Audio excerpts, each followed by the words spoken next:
존 듀이 예술 철학 이해의 기초를 제공하기 위해서 어, 오늘 발표해 본 주제는 존 듀이 예술 철학의 배경에 대해서 살펴보려고 합니다.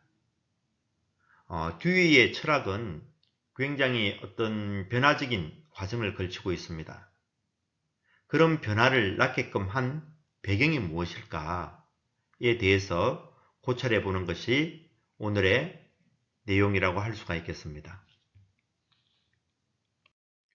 존 듀이, 참으로 100년이 지난 이 시점에 와서도 왜 듀이의 철학은 다시 조명을 받고 있을까요?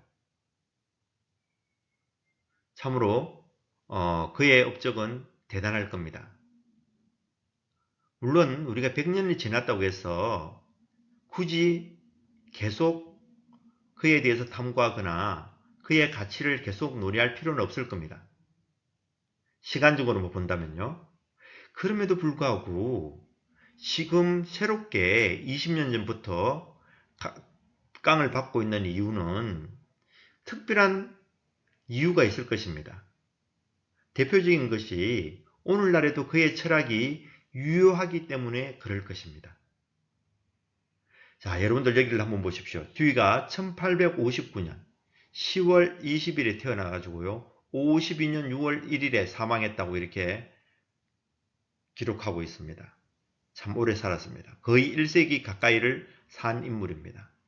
그리고 미국 사회뿐만 아니고 전 세계가 이 1세기 동안에 일어났던 과정들, 특히나 급변했던 것들, 여러분들 1차 대전, 그리고 미국의 어떤 공황들요, 경제공황들, 그 다음에 2차 대전, 이런 것들을 다 겪었다고 할 수가 있겠습니다. 그런 듀이가 그런 시대를 살면서 그의 어떤 시대적 산물 또는 문화적 산물이라고 할 수 있을까요? 그런 철학, 우리는 익히 프래그마티즘이라고 이야기를 합니다. 우리나라의 번역은요, 실용주의 이렇게 번역하고 있지만 실용주의라고 하는 말로서는 다 담기가 어려운 부분들이 있습니다. 왜냐하면 듀이가 그의 철학 발전 과정에서 각각의 두드러진 부분들이 있기 때문입니다. 그럼에도 불구하고 우리는 그의 철학을 프래그마티즘으로서 이렇게 다잡는다는 것들도 또 특이하기도 하지만 또 그렇게 받아들일 수밖에 없다는 것들도 말씀을 드리고 싶습니다. 여기 영문을 보면 미래의 삶을 준비하는 것이 아니다라고 교육은 이렇게 말하고 있습니다. 얼핏 보면 교육이 미래를 위해서 준비하는 것이지 라고 생각하기가 쉬울 것 같습니다. 그런데 물론 듀이가 그걸 완전히 부정하는 것이 아니라 여기에서는 그 미래조차도 현재의 삶의 과정에서 이루어진다라고 하는 그 중점을 두기 위해서 이런 글을 제안하고 있다는 겁니다. 왜냐하면 듀이에게선 어떤 인생의 삶의 한 부분, 역사도 마찬가지일 겁니다. 그것은 부분에 지나지 않고 하나의 과정에 지나지 않다고 보았기 때문입니다. 그렇기 때문에 듀이는 어떤 결과적인 것보다는 현재, 지금, 여기에서 here and now 라고 하는 용어가 굉장히 강조되고 있습니다. 지금 여기 우리가 서 있는 이곳에 어디인지, 여기에서 우리가 경험하고 판단하고 가치를 형성하는 것이 과거의 것을에 영향을 줄 뿐만 아니고 다가올 미래의 것에도 영향을 주기 때문에 듀이는 지금 내가 여기 속한 이 가정을 중시했다는 거죠. 결코 듀이가 결과를 경시했다는 말은 결코 아님을 여러분들도 다시 새겨야 할 것입니다. 우선 듀이의 예술 철학의 어떤 발전 과정을 본격적으로 이야기하기 전에 세계와 대상을 우리는 어떻게 볼 것인가가 아주 철학에 있어서 또 미학에 있어서 주요 연구 과제가 되고 있습니다. 그런 점에서 여러분들에게 먼저 말씀드리고 싶은 것은 우리가 살고 있는 세계는 어떤 대상이고 이 세계 속에 있는 대상들은 존재하는 대상들은 어떤 대상들인가에 대해서 한번 생각해 보실 수 있기를 권해드립니다. 제가 이렇게 말씀드리는 것은 이 세계와 대상 이런 연구 과제들은 철학적 관점에 따라서 상당히 다르게 논의될 수가 있을 겁니다. 그래서 여러분들에게 말씀드리고 싶은 것은 철학이나 미학을 공부함에 있어서 세계와 대상이라는 주제는 너무도 중요한 주제일 것입니다. 그러면서 이 시간에 여러분들에게 제가 말씀드리고 싶은 것은 존 듀이 예술 철학자는 어떻게 이야기하고 있는지에 대해서 말씀드리려고 합니다. 워낙 폭넓은 과제이고 또 어려운 연구 대상이기 때문에 우선 이번의 주제는 듀이의 예술 철학의 어떤 형성 그리고 발전은 어떤 발전 과정을 거치게 되었는지를 알아보도록 할 겁니다. 이것은 듀이의 예술 철학의 토대를 마련하는 어떤 배우의 것으로 작용하는 것으로서 듀이의 예술 철학을 이해하는 데 있어 아주 기초가 될 것이라고 할 수가 있겠습니다. 자, 여기를 한번 보십시오. 우리가 익히 알고 있고 또 보는 그런 대상입니다. 또 세계 속에 있는 대상이기도 하죠. 일반적으로 우리가 이야기할 수 있는 대상 또는 세계는 보이는 세계 또는 대상도 있고요. 또 보이지 않는 세계, 대상도 있을 것입니다. 이때 보이는 또는 보이지 않는 이라고 하는 근거는 지극히 감각적인 것에 기초해서 그렇다는 말씀입니다. 그 기준에 의해서 즉 감각적인 것, 지금 우리가 화면에서 볼 수 있는 것은요, 시각적인 감각에 의해서 판단할 수 있을 것입니다. 즉 보이는 세계와 보이지 않는 세계, 그런 점에서 말씀을 드리려고 합니다. 여기를 보시면 일반적으로 여기에 보면 드러난 부분이 있습니다. 육안으로 쉽게 볼 수 있는 부분들이죠. 우리는 일반적으로 이렇게 눈으로 보이는 대상 또는 세계를 보면서 쉽게 어떤 대상이다 또는 어떤 성질을 가지고 있다고 그렇게 쉽게 판단할 것입니다. 하지만 이 밑을 보십시오. 이 보이는 세계를 또는 대상을 떠받치고 있는 이 보이지 않는 세계 얼마나 큰가요? 그리고 이것은 심도 깊게 연구하지 않으면 이 밑에 보이지 않는 세계는 잘 모를 것입니다. 그런데 여기서 또 간과하지 말아야 될 것 중에 하나는 이 보이는 대상과 이 또 보이지 않는 대상을 감싸고 있는 그 주위의 환경의 세계를 한번 봅시다. 이 위쪽은요 하늘이고요. 이 아래쪽은요 바다입니다. 얼마나 넓고 또 얼마나 크나요? 그 세계가요. 가히 우리가 감각적으로 받아들이고 또 어느 정도 판단할 수 있지만 전체를 파악한다는 것은요 가히 쉽지 않은 일일 것입니다. 이것처럼 우리가 철학 또는 미학을 다룸에 있어서 또는 연구함에 있어서 보이는 세계와 또 보이지 않는 세계에 대한 것들에 대한 탐구는 아주 중요한 과제가 될 수 있을 거라고 생각합니다.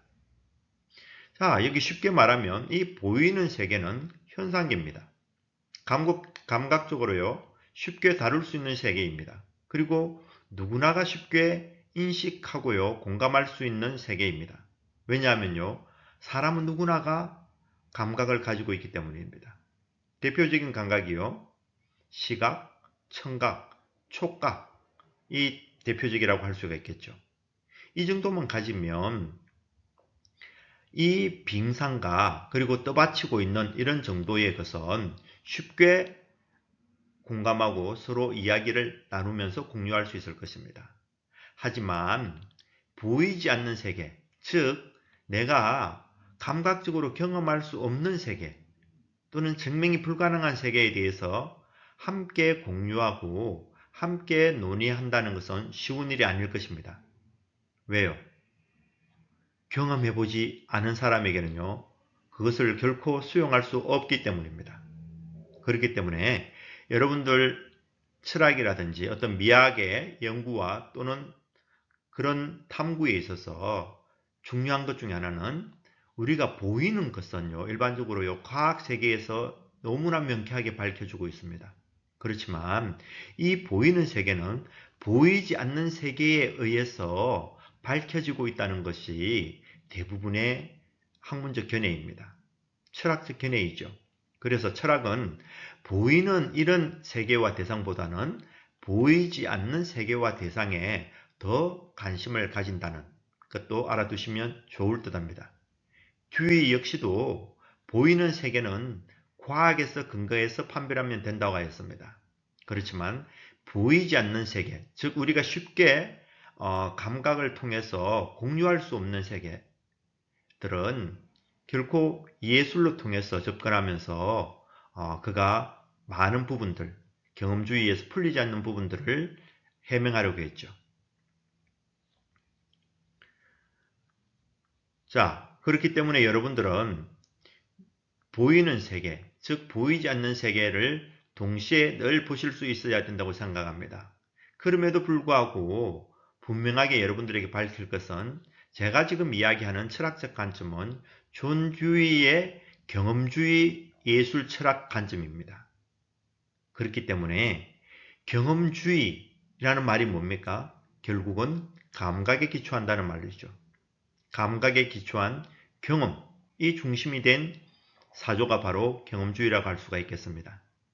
그런 관점에서 여기서 보이지 않는 세계라고 했을 때에 플라톤과 같은 이데아적인 그런 이원론의 관점이 아니고 자연 안에서 우리가 감각적으로는 느낄 수 있지만 그것을 과학적으로 증명할 수 없는 그런 세계를 듀이는 형이상학적인 세계로 간주하고 있음을 여러분들에게 분명히 밝혀드리면서 시작하도록 하겠습니다.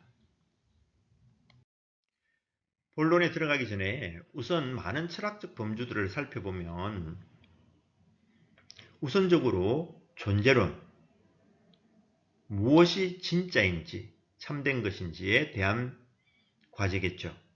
그리고 인식론, 어떻게 받아들이냐, 방법론하고 상당히 맞물리는 부분이죠.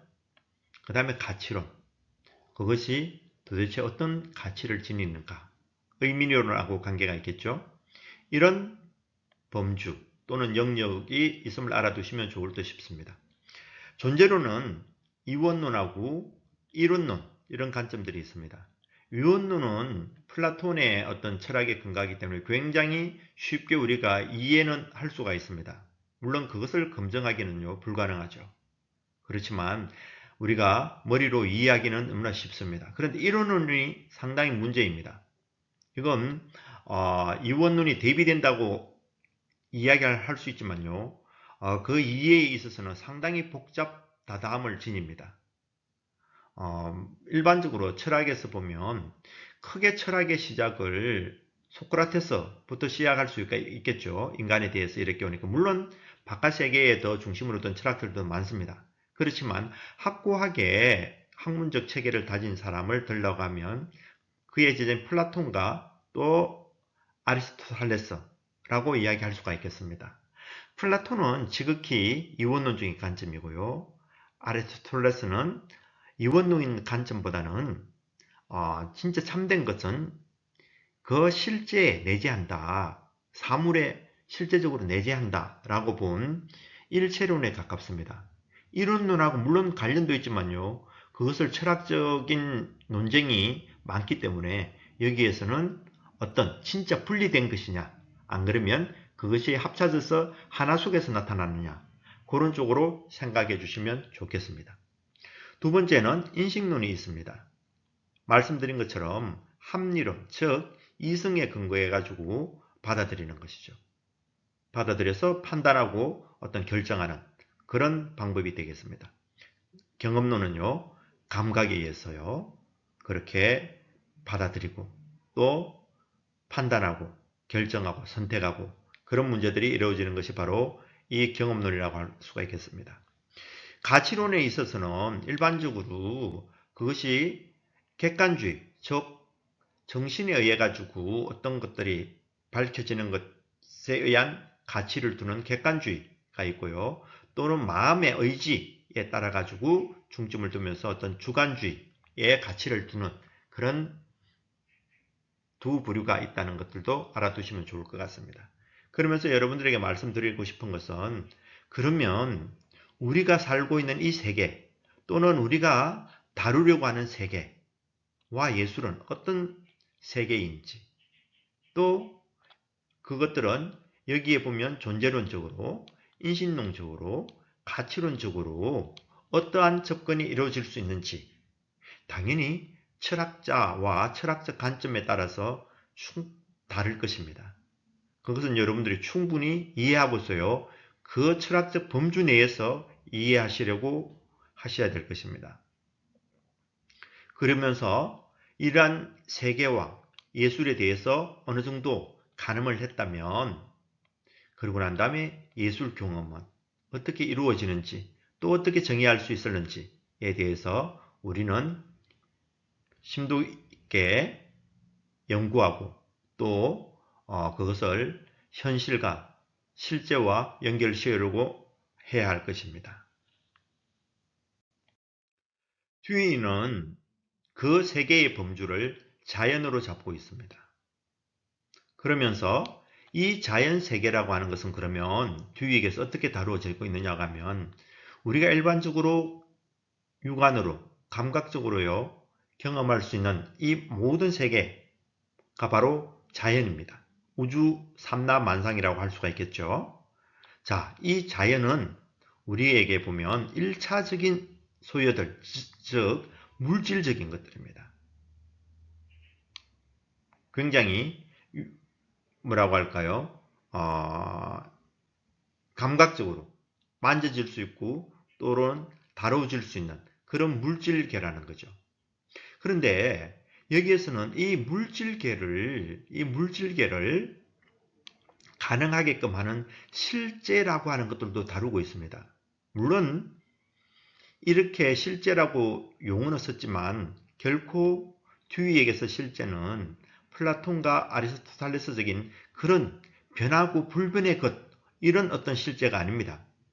그러면 듀이에게서 이 실제는 1차적인 소요들, 즉 물질계, 현상계를 가능하게끔 하는, 작용을 하는 그런 것을 실제라고 보고 있습니다. 대표적인 것이 기운 같은 것들입니다. 에너지 같은 것들요.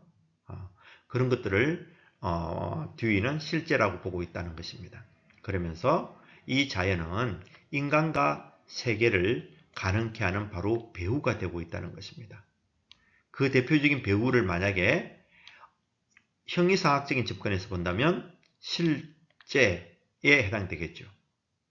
좀 더 이야기하면 신비로운 어떤 미적 기운 같은 것들요, 자연의 기운과 생명 기운 같은 것들을 실제로 갈 수가 있겠습니다. 그래서 듀이는 이 자연의 범주 내에서 인간과 그들의 삶과 또 그들이 만들어낸 지식을 다루고 있다는 것들도 알아두시면 좋을 것 같습니다. 듀이의 예술 철학의 배경을 보면 우선 시대적으로 한번 살펴보면요, 듀이는 그야말로 전형적인 미국의 어떤 시골에서 성장을 하였습니다. 그러면서 그는 늘 독서와 어떤 사색하기를 좋아했습니다. 그런 점에 그가 이제 대학을 가고요, 또 대학원을 가고 이렇게 해서 미시간대에 25세에 이제 교수직을 이렇게 수행하게 됩니다. 물론 그의 이제 박사학위 논문은요, 칸트의 심리학에 대한 연구였습니다. 그런 그가 점점점 철학에 관심을 가지면서, 자, 그럼 이제 여러분들에게 말씀드린 존 듀이 예술 철학의 어떤 형성의 배경이 되는 것들을 말씀을 드렸습니다. 자, 그러면 정리하고서 제 발표를 마치도록 하겠습니다. 듀이, 정말 오래 산 사람입니다. 그렇죠? 그를 대표하는 우리 교육에서는 보면 과정 중심, 이 과정은 here and now가 강조된다는 말씀을 드렸습니다. here and now. 그리고 지금 보면 우리가 많은 선생님들이 알고 계실지 모르겠지만 지금 1, 2학년 통합교과서의 주제가 바로 here and now입니다. 지금 여기 우리라고 하는 것은 바로 존 듀이의 철학이 모토가 되고 있음도 여러분들에게 밝혀드립니다. 말씀드렸듯이 존 듀이 예술 철학의 배경은 시대적으로 보면 정말 어떻게 보면 냉전 체제였고요. 또 미국의 어떤 극심한 어떤 경제 공황도 거쳤던 그런 시기에서 듀이가 국가가 나아가야 될 길, 그리고 개인이 어떻게 살아야 할 것인가에 대해서 주 관심을 가지고 있었던 것 같습니다. 그게 결정체가 바로 민주주의와 교육이라고 하는 그런 책이 되겠습니다. 그리고 이런 이제 듀이의 철학에 영향을 끼친 것은 초기에서는 보면 헤겔의 변증법적 어떤 사유가 영향을 끼쳤다고 볼 수가 있습니다. 그렇지만 이제 이게 변증법이 찰스 다윈의 영향으로 인해 가지고 이제 보면 자연 선택설 이런 것들에 또는 변이 이런 생물학적 관점에서 접근하면서 그 변증법이 변이라고 하는 이런 용어로 다시 바뀌게 됨도 알아두시기를 바랍니다. 그리고 무엇보다도 크게 이제 가장 크게 영향을 끼쳤고 배우가 되는 어떤 학설 또는 학자라고 하면 바로 찰스 다윈이라고 할 수가 있겠습니다. 그래서 듀이의 예술 철학은 지극히 생물학적 관점에서 시작하고요. 우리가 익히 앞에서 이야기했던 것처럼 자연에서 형이상학적인 요소들도 있다고 했죠. 실제라는 것들을 제가 말씀을 드렸을 겁니다. 듀이에게는 그런 것들이 기운으로 나타납니다. 생명 기운이 대표적이라고 할 수가 있겠습니다. 그래서 듀이의 예술 철학을 대표하는 Art as Experience, 즉 경험으로서의 예술, 제일 첫 번째가 생명체로 이렇게 나타나고 있거든요. 그것도 바로 이 찰스 다윈의 생물학적 관점과 맞물리고 있다는 것들도 여러분들이 알아두시면 좋을 듯 싶습니다. 그리고 심리학적 관점에서는 제임스의 영향을 받아서 심리학적 관점에서 많이 접근하고 있다는 것들. 그래서 어떻게 보면 듀이의 철학을 떤 사람들은 바깥의 외부의 것들이 아니고 인간의 어떤 내면적인 것들을 많이 다루고 있는 측면들을 들추어내면서 듀이의 심리학이라고 또 일컫는 사람들도 많습니다. 하여튼 좌우지간 이렇게 듀이의 어떤 예술 철학적 배경이 되는 것은 헤겔의 변증법 그리고 찰스 다윈의 어떤 생물학적인 어떤 접근에서 오는 자연 선택설과 변이, 생물체의 어떤 변이적인 측면들요. 그 다음에 제임스의 심리학적 측면들, 자극과 반응, 또 반사궁이라고 하는 그런 개념들도요. 한번 찾아서 챙겨봐 주시면 좋을 것 같습니다.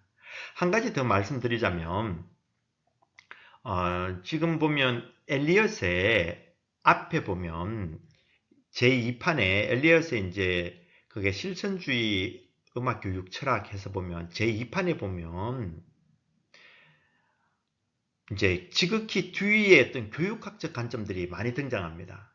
그리고 뇌과학적인 측면들도 오늘날에 이제 이게 밝혀졌기 때문에 많이 등장하고 있거든요.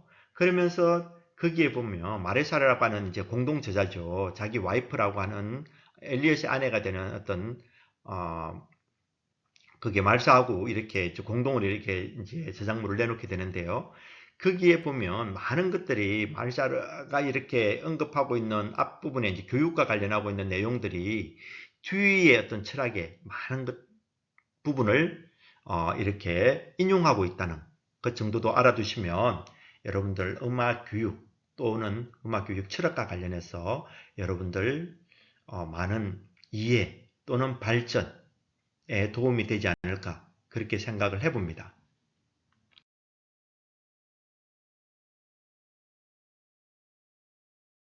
이상으로 분말표를 마치도록 하겠습니다. 경청해 주셔서 고맙습니다. 늘 건강하시고 행복하시길 기원합니다.